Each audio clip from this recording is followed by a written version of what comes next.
went from data analyst, senior data analyst, junior data scientist. And my final compensation when I left Navy Federal, and this is me as a 27-year-old, which is a grotesque amount of money to be making, to be honest, was $213,000. You can be living like a king. What was kind of the catalyst for starting Walkthrough? I grew up pretty poor in the greater New Orleans area. And if you had asked me prior to the pandemic what my goals were career-wise, I would have said my motivation was to just make as much money as I can to send it back home to friends and family. The actual idea for Walkthrough was born from my own experience, where a lot of folks back home in New Orleans would always hit me up like, Ben, you're a finance guy now. Can I really have an emergency fund when I have all these student loans I need to pay off? How do I go about investing? Is it gambling? Is it good? Is it bad? I was answering those questions. I was happy to keep answering them for people pro bono, but I was like, is there really no software that can answer these questions like at scale for folks in a tailored way? And the answer was no.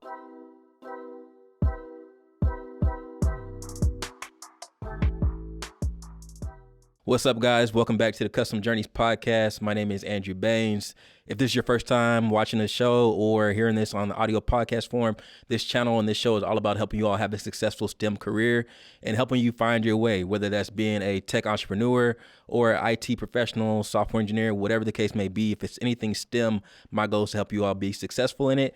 And I do that by hosting and having amazing guests that come on the show and spotlighting diverse STEM professionals. And today, if you're interested in being a data scientist or you want to learn more about how to bootstrap your own tech startup, today's guest is going to give you the how-to to do all of that. Very excited to be interviewing Ben Bartolome. He's going to break down his career journey and then also his venture into starting Walkthrough. It's a finance app that's going to help you be, especially going to be a financial planner in your pocket.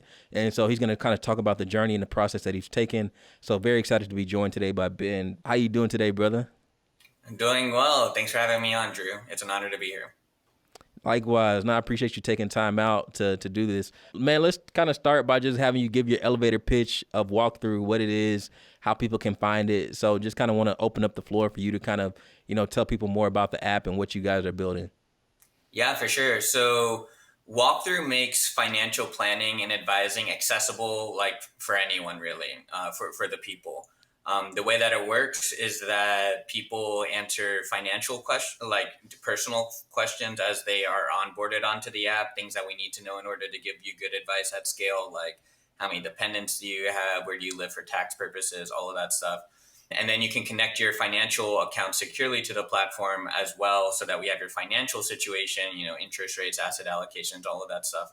And then between your personal and your financial situations, we're then able to give you tailored advice at scale, automatically 24/7, anytime you need it, whether that's how much you should have in your emergency fund, if you should pay down this debt before you start investing. Now that you're investing, you should focus on these tax advantaged accounts and be invested in these ways that, broadly diversify you and all of that. And yeah, you can check us out at walkthrough.co, not .com. The M is very expensive. And as you mentioned, we're bootstrapping. But and I would appreciate it if anyone chose to, anyone in need, you sign up, give us feedback, anything along those lines, just so that we can make the product better. It's all free. Very much tailored for communities in need, for folks who have been neglected by the financial system historically. And I guess we'll get into my motivation for starting this and everything. But yeah. Nice. Great stuff, man. And so the app is free for everybody to download, or what's kind of the structure there in terms of the pricing?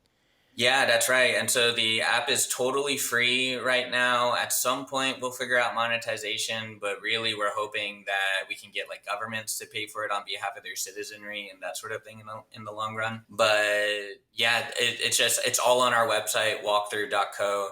We'll eventually throw it into the App Store and that sort of thing. But you can just go to the website, sign up, use it, try to break it, all of that, and let us know what you would like to see. Nice. Great. Good stuff, man. I'm excited to try it out. I know we've been kind of talking about it offline before this, so we'll definitely kind of get into some of the motivation about creating the app, why you did it. It's definitely much needed, especially these millennials, times life hitting you hard. Adulting is tough. It's real out here in these streets, so you got to know how to manage your money and stuff like that. So definitely want to learn more about what was the motivation behind it. So we'll hit on that in a minute. But before starting this venture, before bootstrapping this company, I noticed that you worked at Navy Federal Credit Union as a data scientist. And then even prior to that, you were a student at Yale. And so some people are interested about becoming data scientists. They kind of want to know what's the pathway, how do I get into this career field. I know it's not required that you go to Yale. Some people may hear that and maybe think, oh my God, I'm not going to be able to do it. So what would you kind of say are like some of the different pathways to becoming a data scientist for those who are interested in that career field? Yeah, for sure. And just like for everyone's context, actually, when I was at Yale, my major was in chemical engineering, which has like a little bit of overlap with data science, but not a huge amount. And as I worked at Navy Federal, I had the good fortune of mentoring a lot of folks who had non-technical jobs, whether they were executive assistants or back office operational workers and so on. And I helped them transition anywhere from 7 to 12 months of like training to becoming data analysts and eventually doing more and more data science roles. And so just to break it down real quickly, first off, the difference between data analyst and a data scientist is roughly that a data analyst kind of paints a story, paints a picture with numbers to provide, business insights of what types of business decisions should we make. And a data scientist does all of that plus like a lot of predictive analytics. And so this is anything from, linear regression, which is a fancy term for drawing a line between points, all the way up through like AI and machine learning and all of that stuff. And the path that I helped my friends and colleagues get on was, well, let's first become a data analyst. And really, the like trifecta of what you need to know there is SQL, which is stands for Structured Query Language, or SQL. And that is a language that allows you to query databases and get data out. And then you can use tools even like Excel to then paint a picture with those numbers, to take averages, group the numbers together, what have you. And you can use Python and R as well to do said data manipulations to find like insights and so on. And then once you have your knowledge there and your insights and what the story is you're trying to tell, then you go to PowerPoint, which is the third tool to tell your story, give an executive summary, make graphs and so on that illustrate the takeaways that you have. And that gets you started as a data analyst. And then over time, you can learn all of the different like algorithms for the foundations of machine learning. And I'll say some phrases here, but yeah, anything from linear regression, logistic regression, k-means clustering, so on, which all sound like really fancy terms. So once you get under the hood, they're, relatively simple to understand. And then you can start predicting things, what's the likelihood of it raining tomorrow, and anything upwards to that, and that are relevant for the business cases that you're working on. And once you have a good grasp of all of that math and the implementations of those things, whether it's in Python or R or whatever other programming language, then you're set to be a junior data scientist. Hey man, that's a beautiful explanation. I mean, the way you laid it out is really so simple. Like you need SQL to query the database, Python or R to analyze the data, and then PowerPoint to tell the story of like what is the data doing or what does it tell you to do. So I think that's amazing insight. And your role at Navy Federal Credit Union, like what were you guys using the data for? Was it to, I don't know, predict like financial gains or like insurance claims or what in exactly? Yeah, it's a great question. So when I was at Navy Federal, I tend to move teams quite frequently, actually, and so I worked on their membership analytics team, and so we were predicting how much is the membership base going to grow by in a given month or quarter or year. What are those folks going to look like? And so, as a military serving institution, we were trying to see, are we going to get more folks from the Navy or the Army or any of the other branches? Or their family members or housemates, like family or friends, or yeah, family of family and that sort of thing. Where's the majority of our growth coming from, all the way through to doing like enterprise-wide like AI and machine learning on behalf of different departments like lending and so on. And these were things that were particularly relevant during the pandemic, but who might be at most need for like an emergency line of credit if something like a pandemic were to happen, people lose their jobs, so on. Who's most likely to see an income decrease or an income increase over coming periods of time, because then we can tailor our product recommendations to them and get them what they need at the right time. And all sorts of questions. And those models impacted, millions of people that were in our membership base. Gotcha. I'm already starting to see the lines, the connections. I'm being able to kind of connect the dots between walkthrough and what you did in your last role. So I'm gonna ask you about that in a minute, but I can already kind of see that makes a lot of sense why you For did sure.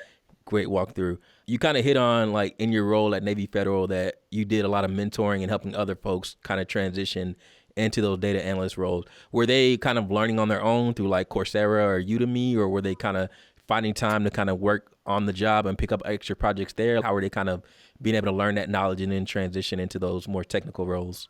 Yeah, and so the way that they did it was, so I over time I actually had developed sort of like a curriculum of like, okay, here's like the easiest, yeah, like on Coursera or on Udemy, like the first like introduction to SQL or Python or the concepts in data science and so on. But the biggest gains were really made kind of like in the lab at work, where I was like, look, we're going to stay late together after work. I'm going to give you access to my computer and we're going to query data together. And that way you can, more, in a tactile sense, work with the data that you would actually be working with at this company. And so then uh, we were able to, I was able to give them access to these tables. They were able to query data, see like the types of insights that you can make super simply, where it's like, what's a good example? By age buckets, what's the average deposits of all members at Navy Federal? And you can see that as you go from like 18 to 24, 25 through 34, so on and so forth, that deposits tended to increase. And as such, who are the people who might need the most help, getting financial momentum and so on and so forth.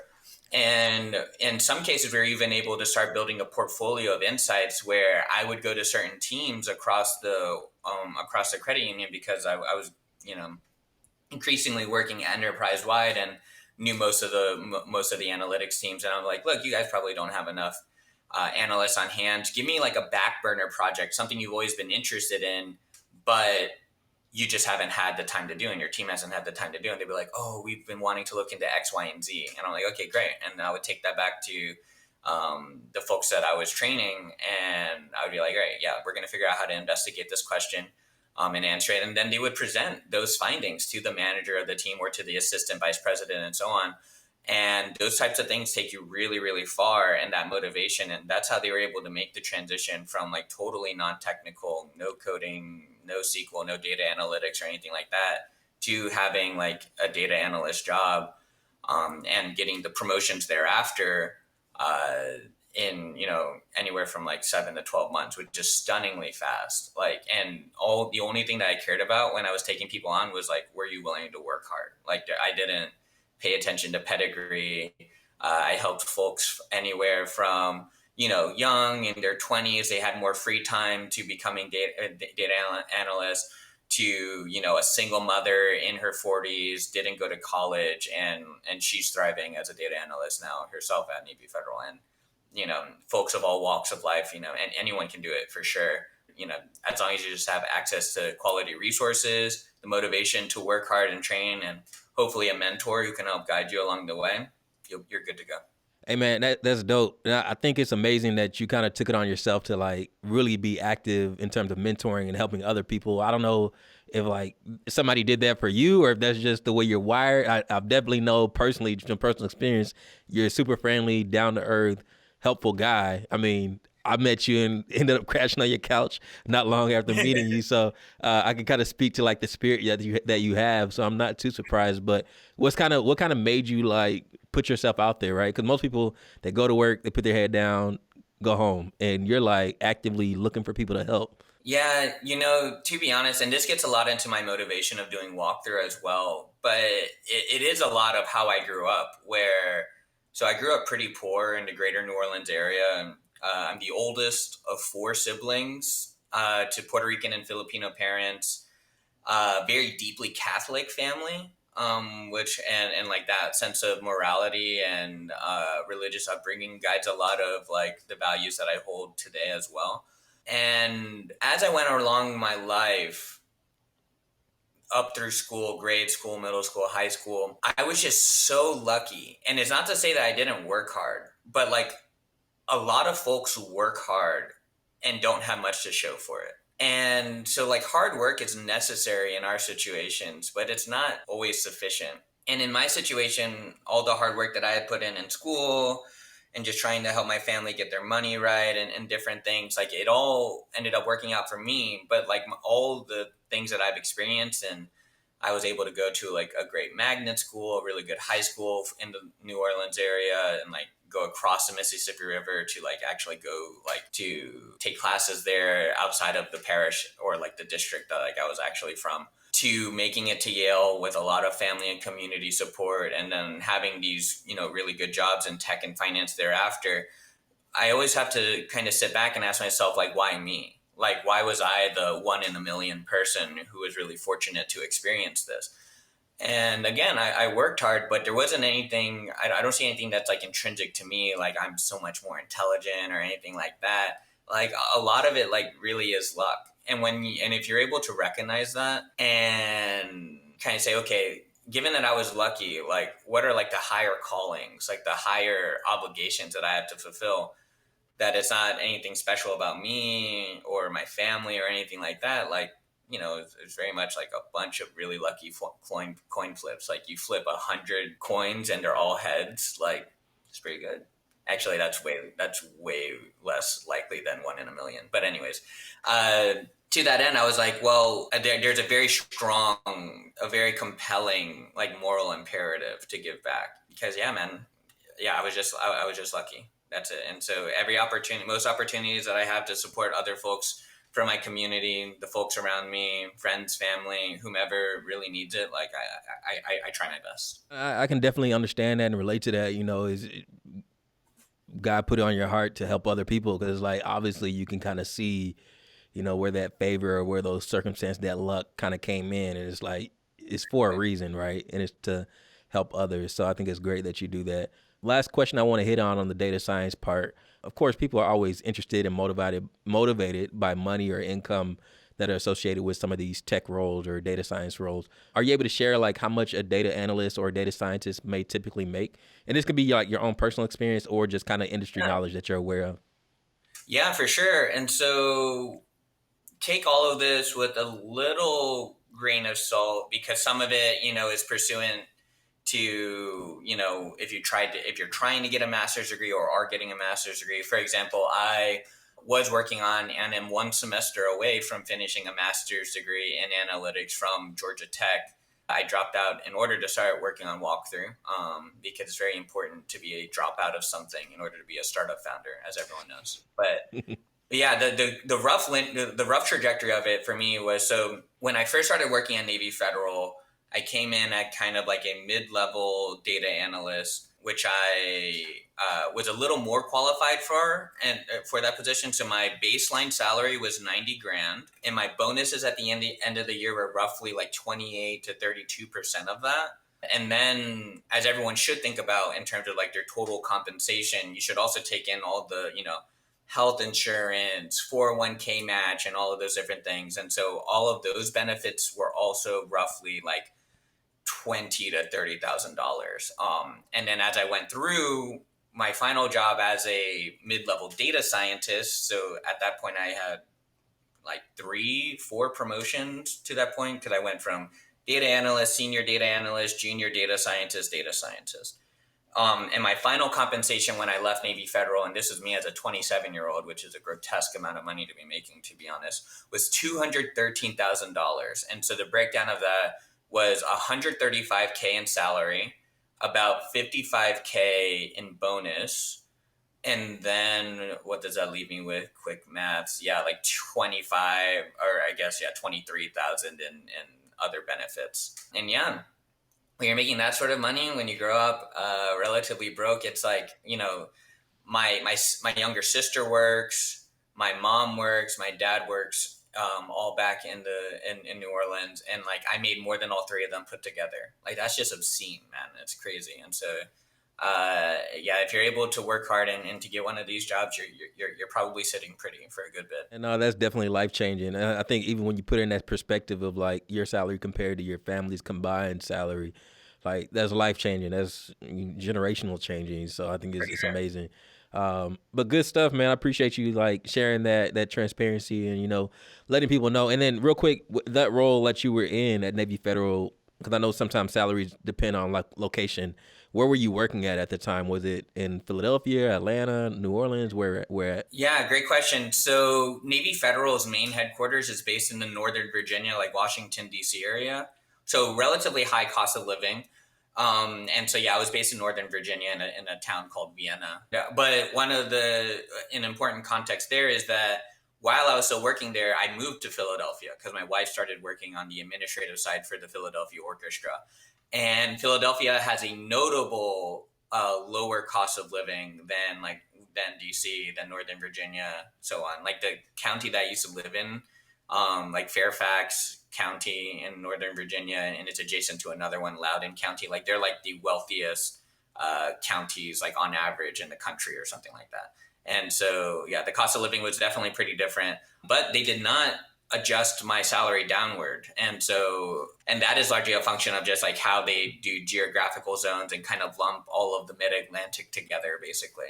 And so that was a huge benefit to me while I was still working there, for sure. But, even if you're in a middle or lower cost area, especially if you can get a remote job that indexes to like San Francisco or New York, that's actually a huge arbitrage. That's a fancy term for like, you can kind of save the differences, where a huge arbitrage opportunity where, if you get one of those jobs and you go and live in like Omaha or Tulsa or somewhere in the Midwest, dude, you're going to be saving so much money. Like it's absolutely insane. I don't know why more people don't do it.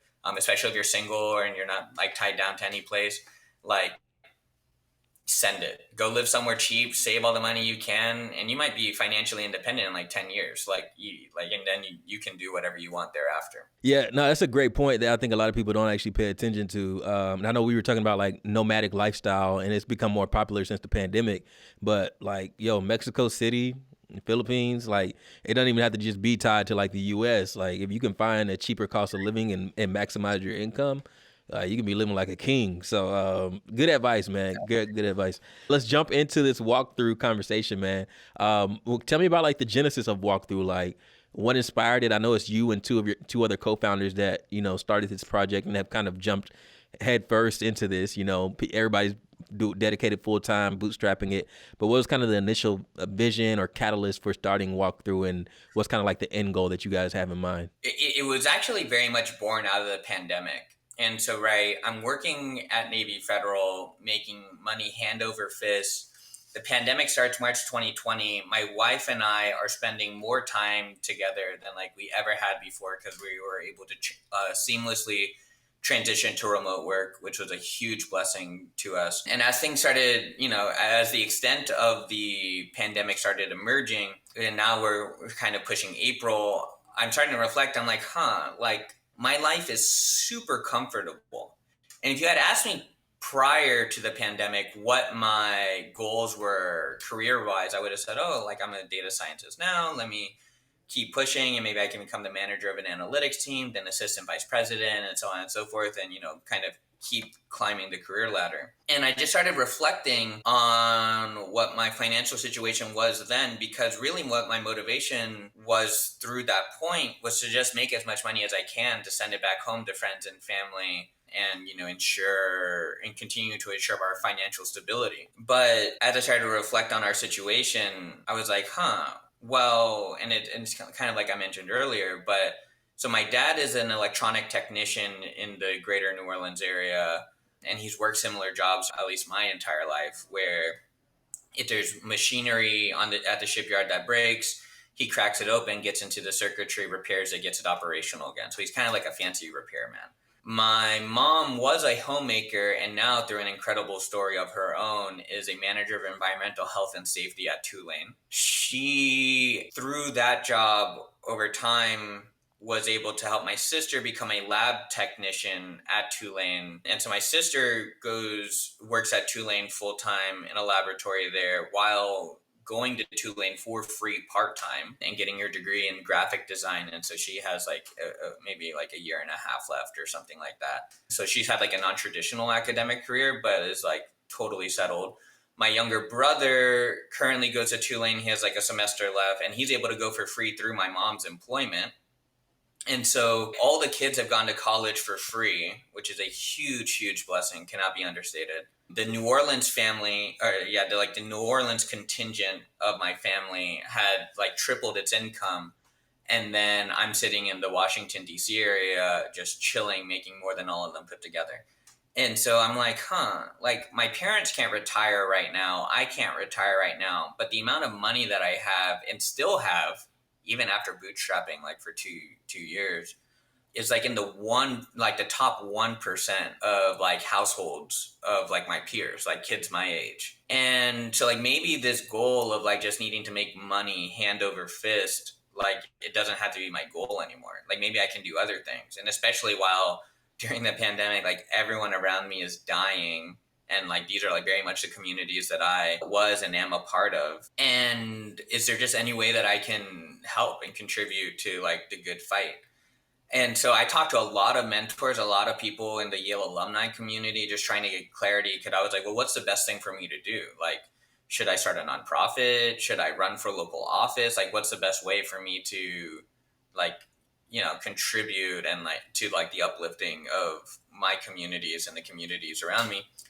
And I started having those conversations with my two co-founders, Megan and Eric, and they were software engineers at Google and feeling also similar kind of like existential malaise, like just a weirdness of like, I'm making so much money, but like everyone is dying and so many communities are struggling. And what does it even mean to like make more money when, maybe I don't really need to, or at least not right now. And to that end, we just all started chatting and we were like, well, we all have technical skills, right? They're software engineers. I'm a data scientist. We can probably build something that will be really helpful and we'll see what comes of it. And we spent actually over a year ideating. So, right, I started thinking about this April 2020. We didn't start walkthrough until August, September of 2021.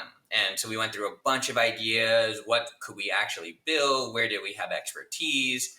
And the actual idea for walkthrough proper was born again from my own experience, where a lot of folks back home in New Orleans, or for the broader first generation low income community at Yale and other universities, would always hit me up like, Ben, you're a finance guy now, can I really have an emergency fund when I have all these student loans I need to pay off? And how do I go about investing? Is it gambling? Is it good? Is it bad? And I was answering those questions. I was happy to keep answering them for people pro bono, but I was like, is there really no software that can answer these questions like at scale for folks and like in a tailored way? And the answer was no, because the financial services industry historically has not really cared about middle America downward, and especially the poorer you are, the less likely they are to care. And so, yeah, so we started building. And really, the end state that we hope for walkthrough is that everyone can get all of the financial insights, the financial advice, and the financial products that they need to stop going kind of like, paycheck to paycheck and oscillating like this.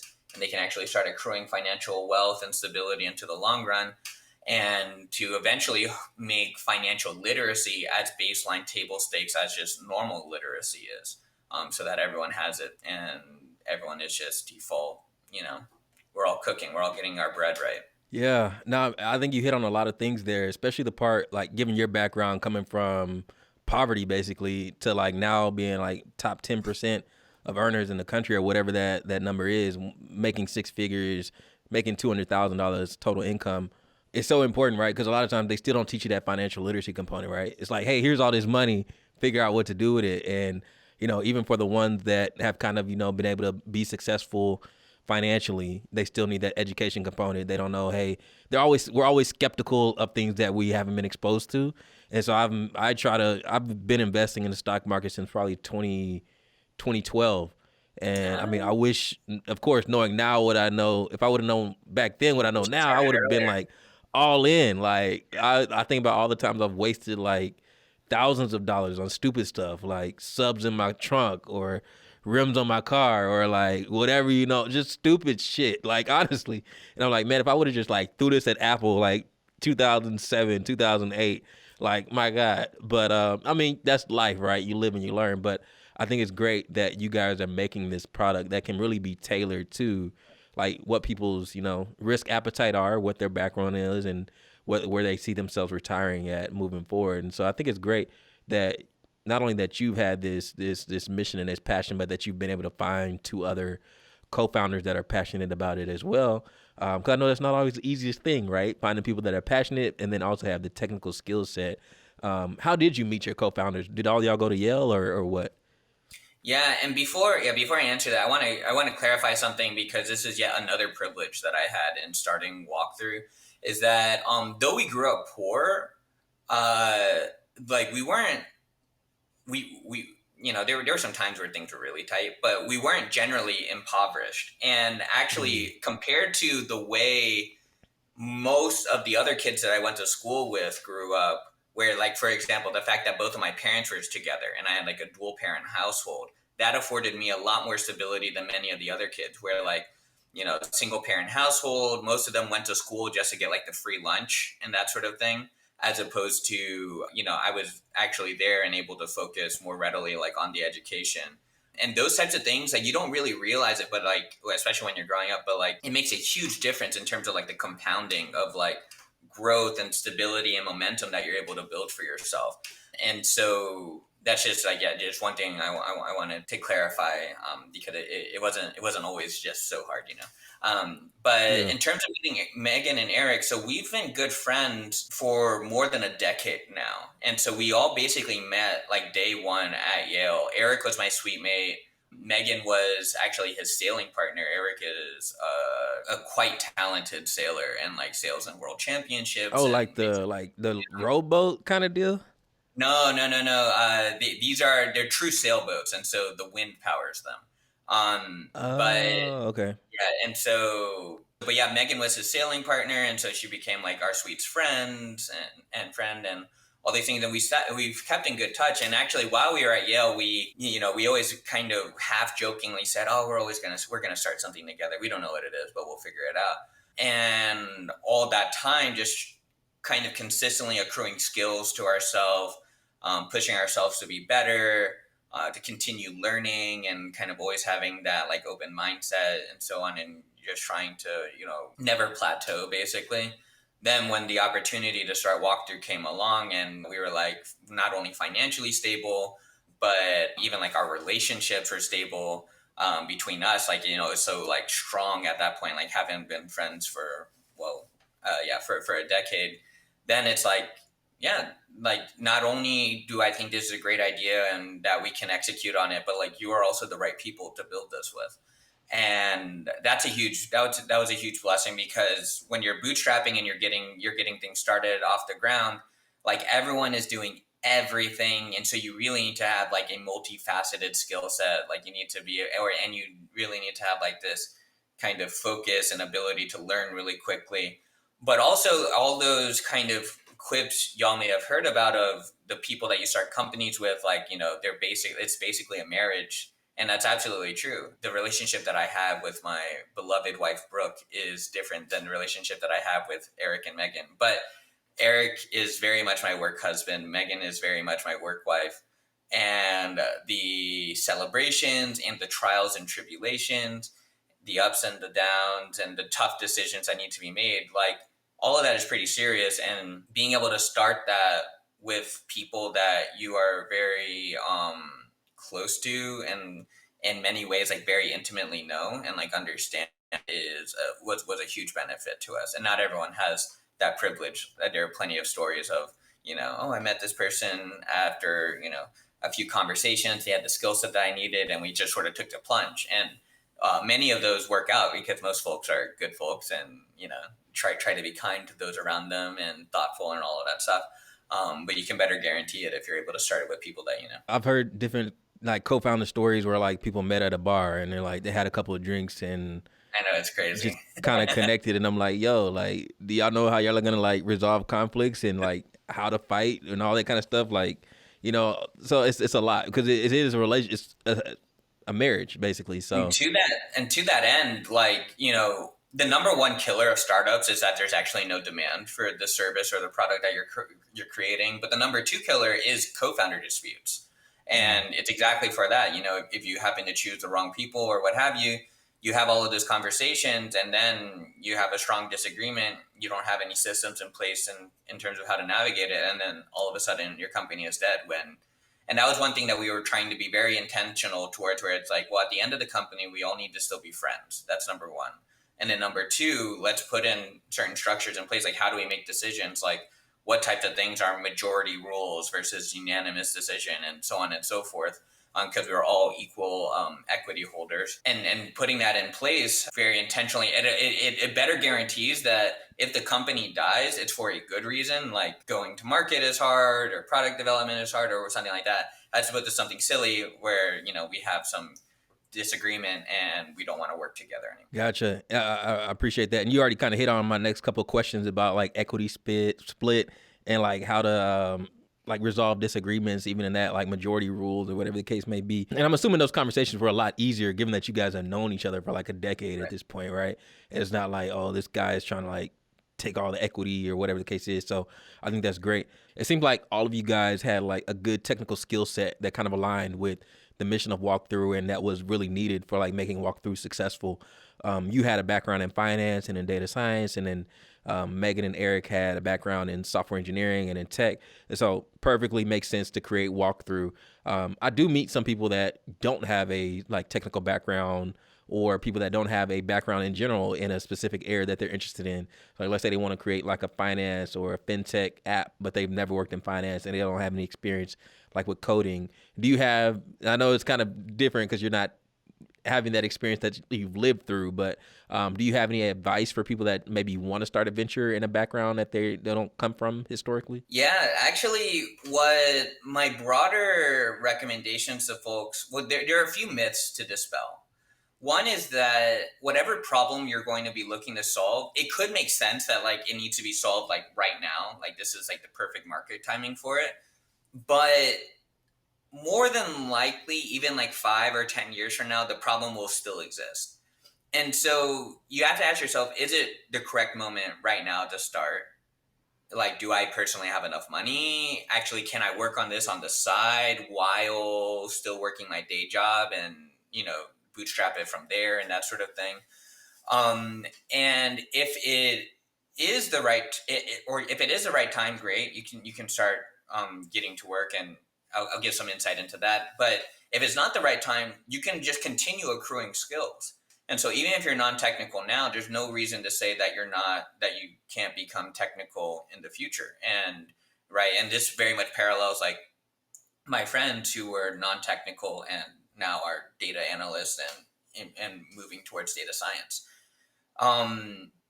And so whatever skills, whether that's and those and most of the skills in terms of technical execution, like that's just one thing. There's so many things like how do you make sales, build partnerships and relationships, and a lot of the software things that actually, like for us at Walkthrough, is one of the harder things for us to execute on. And so like for that reason, right now we're just like, oh well, we've built all of this product, just take it for free to like the communities who would need it. And if you do think it makes sense to start working on something, actually building a product might not be the first thing that you should do.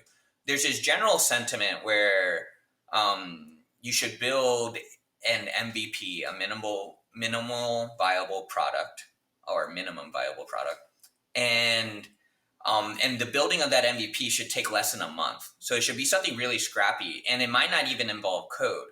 A lot of things, and I'm increasingly convinced of this now that I've been around the block a bit, is that if you're trying to solve a problem, especially for folks in your community, you should do whatever service you want your eventual software to do on their behalf. And so, like, let's say I'm trying to get people to budget more.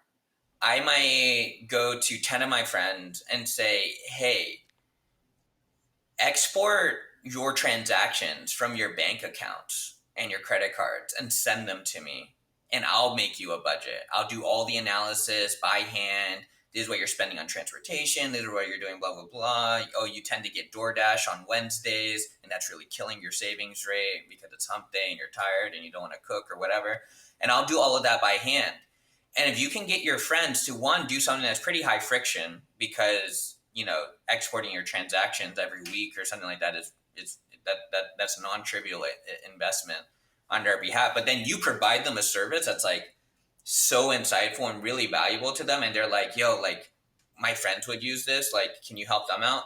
Then you can start being like, okay, and now that I've been working on this problem myself and I've been doing all of that work, we can start getting into the automation and the coding. And again, if you're still bootstrapping and you have your own disposable income from your job, you can, and this can be really hit or miss, but like you can hire development shops or get contractors and stuff to like start building that minimum viable product, and then you go from there.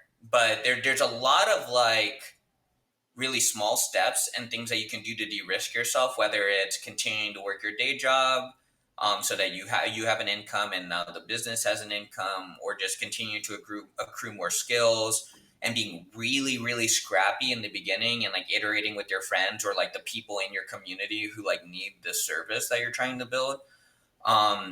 That all happened before you might not even need to write a line of code, or before you incorporate a business, or before you try to seek funds from investors or anything like that. You do all those things and you can get really great feedback, user feedback, that people really love your product and like the service you're providing to them. Then you're set up for success in the long run. I love that. Let's actually make sure that people want to buy this before we quit our jobs and jump into this head first. And That's right. one of my favorite MVP stories I'll tell real quick. There's a company here in Houston called Trade Block. It's a startup where they made like a platform for people that are sneakerheads and they want to just trade shoes. So not like StockX, not buying shoes, just literally trading shoes. And so at this point they've made like a marketplace to like facilitate that trade. So say Yeah. you got some Yeezys, somebody else has some Jordans, they can facilitate the trade. You can trade two shoes for one, however you want to do it. But I was talking to one of the founders and their MVP was literally just an Excel spreadsheet and Instagram DMs. And so they asked people on Instagram, like, hey, what are your top 5 shoes that you want? And what are your top 5 shoes that you're willing to trade that you own right now? And they literally just started compiling a bunch of lists. And what they found was that there's certain people that had a list of shoes that they want, that other people had that they were willing to trade, and they just started facilitating the trades. And they would charge like a small fee to just do that trade behind the scenes through Excel and Instagram. And it got to the point where like, okay, there's a demand here. And so like, hey, let's build out an app, a platform to do it. And now they've been in business for some years now. They've raised capital, and I think they'll continue to be successful. But I think that's a good way of putting it. I love your example that you provided of like, yo, just do a budget for people. So what was that kind of like y'all's MVP? I know you had a lot of people reaching out that were like, hey, can you whatever? Or did y'all just kind of jump in and like, yo, we're going to build this app. You know how to code. I know finance. Let's just do this. No, man, we made so many mistakes, to be honest. I'll give one example. We were like, well, we know that people like to get financial advice from humans, right? Like that's how the industry works already. And so, well, how do we test whether or not people want to get financial advice from an app? Well, we need to build the app. And we skipped so many steps in the middle where we needed to prove, do people like our advice? Do they like the way that we explain it? Do they like it in text format or video or audio? What's the aesthetic of something like this that should be built? Should it be more pastel colors versus mute? Like, how do we get people to buy in? And so growth actually has been difficult, and we're starting to get a little bit more back to like this vision that I mentioned. And anyone who sees this, if you're interested, please reach out, ben@walkthrough.co. But we just need like 20, 50, 100 people who desperately want the vision of what we're trying to sell and who are willing to iterate with us, like join a Discord channel or something. And we just put things in front of them and we're like, hey, do you like this? What about that? Oh, I wish it would do this instead, that sort of thing. And we can get something, we can iterate our product to get to the point where like all 20, all 50, all 100 of those people are like, oh, it's lit. Like, this is like what I've been hoping for like forever. Something that they absolutely love. Like, I'm going to tell my friends about this, that sort of thing. Then we're cooking. And so, yeah, we skipped a lot of steps, have done a lot of things wrong, and like, it's one of those things you don't learn until you're in the trenches. And so it's awesome that Trade Block, kind of did it right to begin with, but that's exactly what I would recommend for sure. Gotcha. So I kind of mentioned, let's do an MVP before we quit our jobs, but it sounds like you guys just said, screw that. We're gonna jump into this thing wholeheartedly. So like, when did you guys quit your job? 'Cause I know all three of you guys, you and your co-founders, are now doing this full time. But when did you guys make the decision to make that leap and do this full time and bootstrap the business? Yeah, this is also one of those things that might have been a mistake. We don't know how it would have been otherwise, but right, like I mentioned earlier, Eric and Megan working at Google, Google's intellectual property practices are like you can't really work on anything else while you work at Google. But we should have just asked them if it was fine to work on walkthrough on the side. Because if so, then they could continue working their jobs, having the disposable income and help with the bootstrapping. But instead, they quit their jobs immediately. Like, day zero of walkthrough, they quit. Day one, we start walkthrough. Like, that's basically it. I didn't have such restrictions when I was working at Navy Federal, and so I worked at Navy Federal for 8 months, basically until I got my annual bonus, a little bit past the turn of the year. So from like, August, September 2021 through like April 2022. Smart man. Um, Get that check. Get yeah, that but it, but it $50. was but it was hard, man. And that was the thing, I was working on walkthrough full time, and I was trying to match Eric and Megan's pace of work because they were like full time, and how startups go.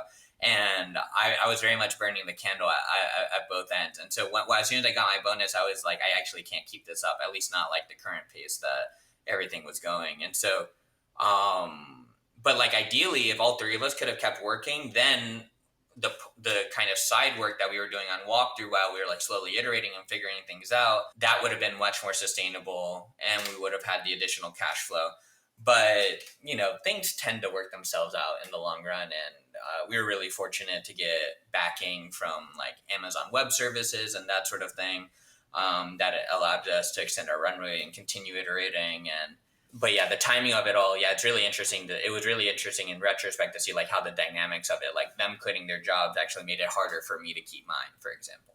Gotcha. I want to talk about the Amazon Web Service Accelerator Incubator program that you guys got into in a minute, but to kind of close out the bootstrapping conversation, looking back, if you could kind of give people a roadmap for how to successfully bootstrap a business, what would that kind of look like? When should they quit their job? Is it they need a certain amount of money saved up? Is it like after you have like a certain number of users? What would that roadmap look like if you could like draw that out for somebody? Yeah, for sure. And so the first thing you need to do is, if you're going to continue working your job, you need to absolutely ensure that that company will have no intellectual property claims over what you're trying to build. Especially like if you're looking to eventually receive like external funding from like venture capitalists or angel investors, any of those folks, those questions will come up. And if there's any doubt in their mind that you don't act or that you fully own this product, like they're probably out. So read your contracts, ask HR or ask compliance or anything like that. To make sure that you're actually allowed to do both. But like the ideal scenario in my mind's eye, and this is I'm one person, and this is the wisdom that I've accrued for myself at least. The ideal scenario is that you continue working your day job and you bootstrap and you do all the really scrappy things like I'm saying on this side, right? Like you do everything manually for the community that you're looking to serve. You're in there in the trenches, scrapping it out, getting all the learnings, understanding what your software really needs to be able to do in the long run. And once you get to the point where one, either the demand that you have for this service that you're building is so much like it's pulling it out of you that you can no longer work your day job. Like that's how high the demand is. Like it's forcing you to quit your day job, then it makes sense to quit. Or you have actually replaced your income substantively, so like you're generating revenue or what have you, and then you're like, oh well, I make, let's say, 100 grand at my day job, but in excess of my costs of my operating costs, this job is like my startup is now providing me like 40 grand. And actually, I could live off of 40 grand, no problem. Like I'm not saving a bunch of money or anything like that, but like now I'm break even or something like that. Then I think it makes sense to quit there because then the revenue is signal as well.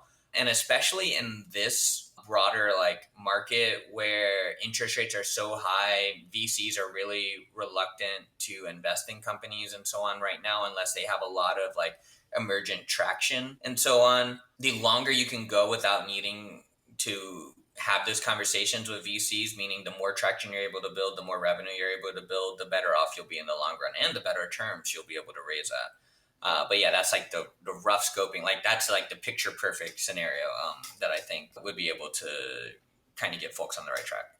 Nice. I like that, especially the point about like the revenue generating part, right? Because let's say your income is 100 grand, but if your business is making you 40 grand a year, and you know you can live off of that, like that extra, it's not just about the money; it's also about that extra time you get back. If you're getting another 8 hours a day that you can invest in something, and you can live off of the 40 grand, like that's not a linear, that can be an exponential, like, buyback on your time. So I think that's really important to factor in. You've kind of hit on it already, the AWS accelerator program. Megan, one of your co-founders, was accepted into that program that was initially for women or diverse founders, I believe.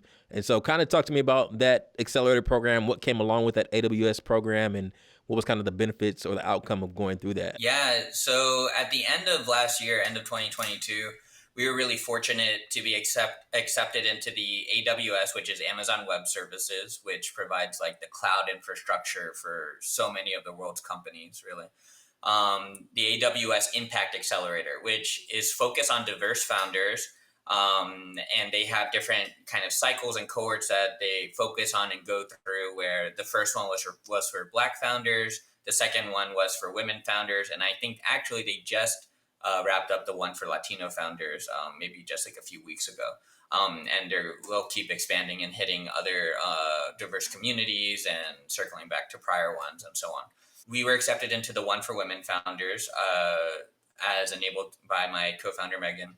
And that experience was really remarkable because one, it gave us a totally fresh and like non-dilutive capital, meaning like we didn't have to trade our give away, company stock in order to get this money. And so we got 125 grand in just cash straight up from AWS, as well as $100,000 in AWS credits for our like cloud compute and like infrastructure costs. And so just under $250,000 in value there, in addition to access to their business development teams, their technical experts, and just a lot of recurring value and access where like if we need to talk to like a bit like a large enterprise client that they have, for example, they can make introductions, they can help us think through our marketing plan, goal setting. And they have so many business development folks who were startup founders themselves who have a lot of really great insight and wisdom into these sorts of things. And so we kind of have just like default access to advisors and mentors and people who can enable access to a variety of resources or conversations or introductions as needed. The broader structure of the program was that 25 companies were accepted, and I was out of like 1,200 applicants or something. So it was an incredible honor to have been chosen. And all these companies were focused on uplifting their communities in some way, whether it was like direct to consumer or on the business to business side. And they're all remarkable human beings as well. And so even just like the community of founders that we have access to and continue to have access to and look to support one another, that's been a huge value add for us as well. And that doesn't even mention the 10 weeks of like content and workshops and thought leaders and folks who came and spoke to us in conferences that were hosted that we got to speak at, and all these different things that put us in front of different stakeholders, potential investors, so that we can start making those relationships now. So on that was a huge benefit to us for sure. That's great, man. And I've been seeing the announcement that they've made recently for, I think they just did like the Black founders. And like you said, I did see that the Latino founder one just wrapped up. So definitely looks really exciting and very impactful. I'm going to put you on the hot seat for a minute. What do you think has been more impactful, the money or the connections that have came from the program? And not just the money in terms of the 125 cash, but then the AWS credits as well, or like the people that you've met through the program? Yeah. So what I can say is in the short term, the money was immediately helpful because it allowed us to pay for legal costs, compliance costs. Like we operate in a very like highly regulated industry, and we are like directly regulated and registered with like the SEC and so on. And so that kind of guarantees that we're able to continue operational costs and covering them like no problem, almost like indefinitely into the future. But in the long run, if our company is successful, then the actual number value of like 125 grand or 225 grand, like hopefully that becomes small, which is kind of like, crass to say. Um, but like that's the mission, and that number becoming small to us will almost certainly be enabled by like the connections and the access and those sorts of things that like having done this accelerator through AWS would provide us. Us having gone to Yale and access to that alumni network, for example, so on and so forth. And so those type of network effects and the types of conversations you can have with folks and partnerships built and deals made and all of that stuff is probably what will enable our growth into the future. Gotcha. No, it makes a lot of sense. That's kind of the answer I expected, to be honest with you. I think that short term injection of cash is like you lengthen your runway that much more, but as you know, the people, my God, there's no way you can like quantify the impact that people have on your Right. life and everything. So I definitely think long term that'll be the winner in that scenario. To kind of close out the startup discussion, what's kind of been the end goal that you guys have in mind for this? And I know it may change, it might have already changed, like, but do you guys already kind of have an end goal for not just the impact, but like, let's say 10 years from now, you guys are successful in whatever pathway you select. Do you envision you guys selling the company, going public, or, handing this down to your kids one day? Or what do you kind of envision there? Yeah. So it turns out that most startups, the only ways that you exit are you sell the company to a bigger company, probably, or you go public, or initial public offerings, IPOs for short, where you list your stock on a stock exchange and you let the public buy it. And those are, and then there's implicitly a third option for exit, which is company death that no one likes to talk about. But it's a really funny question to me, and this is mainly me speaking for myself. All I care about in the long run is solving the problem, and this is like the problem that I mentioned earlier. Like people don't have access to good financial planning, financial advising. Most people don't know the basics and like the foundations of financial literacy, and as such, we're kind of all doing God knows whatever with our money and that sort of thing. And it doesn't have to be that way. And so, if there were a situation where our company gets acquired, but I don't feel like we've actually solved the problem, um, like we're not helping millions of people, or financial literacy isn't increasing across the country, or anything like that, then I would say that we failed, even if I personally like have a lot of money from that exit or anything like that. Conversely, and I don't really know how this would happen, but if we actually did solve the problem, but I somehow got cut out and like didn't see any of the monetary benefit of it or anything like that, I ended up penniless at the end of my life or whatever, I would do that 10 out of 10 times. Like that's an easy no-brainer to me. And so hopefully it's somewhere, in the middle, or it's more, positive than negative, like everyone wins. But like, yeah, all I care about is solving the problem. And that actually enables us to do a variety of things, right? Like it might make sense for us to start working again and having an income, and in order to solve this problem in the long run, right? And if we don't have like any profit motive where we need to charge X amount in order to make this amount of money or anything like that, and we just want to solve the problem, well, we can go to governments, we can go to nonprofits, we can go to community colleges, trade unions, whatever, and say, hey, give this to your employees, give this to your students, give this to your citizens for free, to your communities for free. And we might be able to solve the problem that way. And that might end up making the most sense in the long run.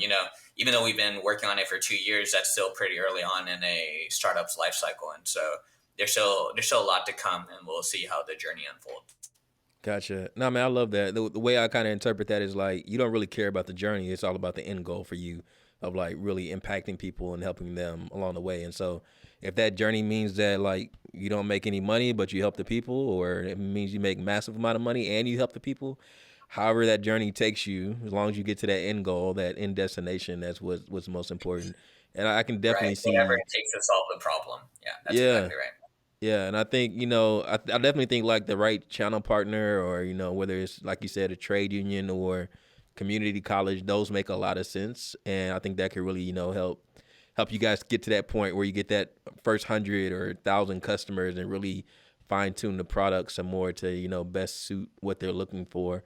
If you had to an ask or like something that you needed, what would it be? Would it just be the 20 or the 100 customers and just getting like those beta users to kind of get you feedback, or would it be something else? That's exactly right. Yeah. So if you're at the point in your life where you're looking for financial advice, financial insight, even like financial therapy, but like anything on the financial side, um, and you're willing to work with us, like to be like a sounding board and give us feedback on like the products that we build, that is by far the most valuable thing that we could receive right now.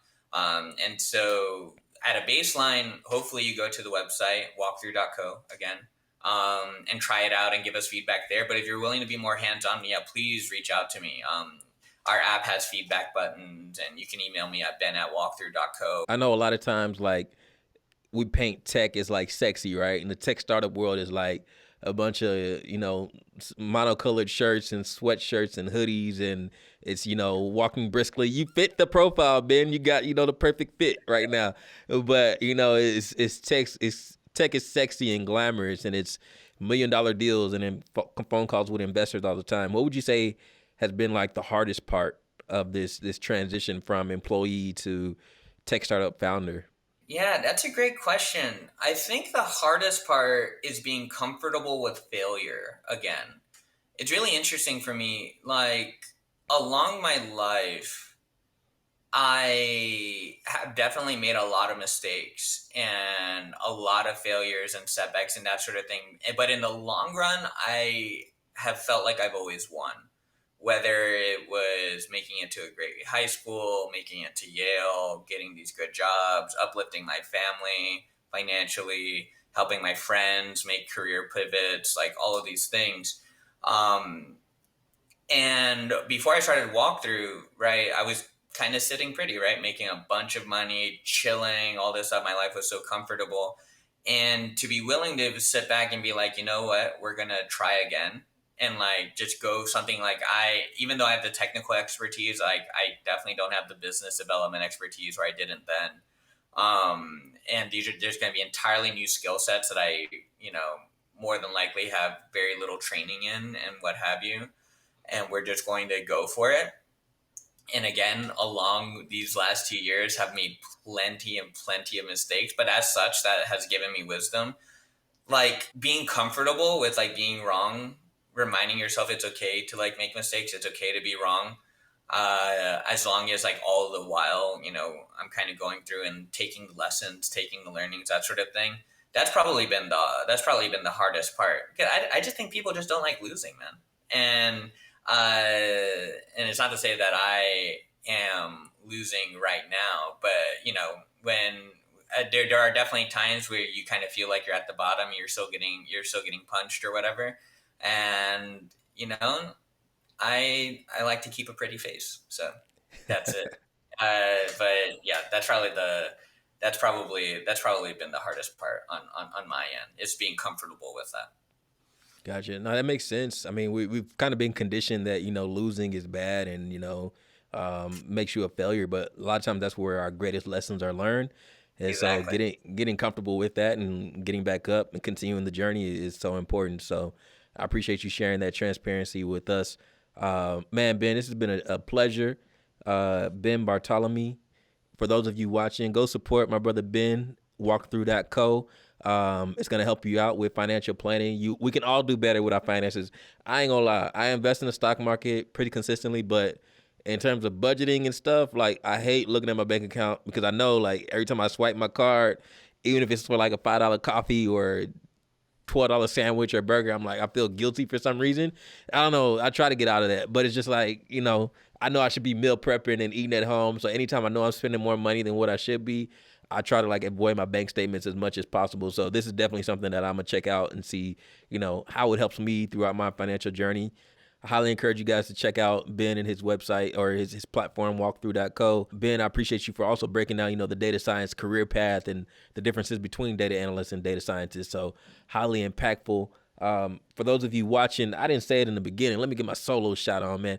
If you enjoyed this content, if you found this valuable, make sure you hit the subscribe button, the like button, the follow button, wherever you're listening to this or consuming this content. Make sure you support by subscribing and following us online. I do my best to bring you all great content like this each and every week. So make sure you stay tuned. Ben, bro, appreciate you letting me crash on your couch after the Alpha conference. We definitely got to link up again, man. Continue to help people with information and content like this. So you're more than welcome to come back at any point. Just say the word and we'll make it happen. So that's it for this. I appreciate you all for watching, and I appreciate you, Ben, once again. So take care. Absolutely, man. Thank you for having me on. Appreciate it. No problem. All right, peace, folks.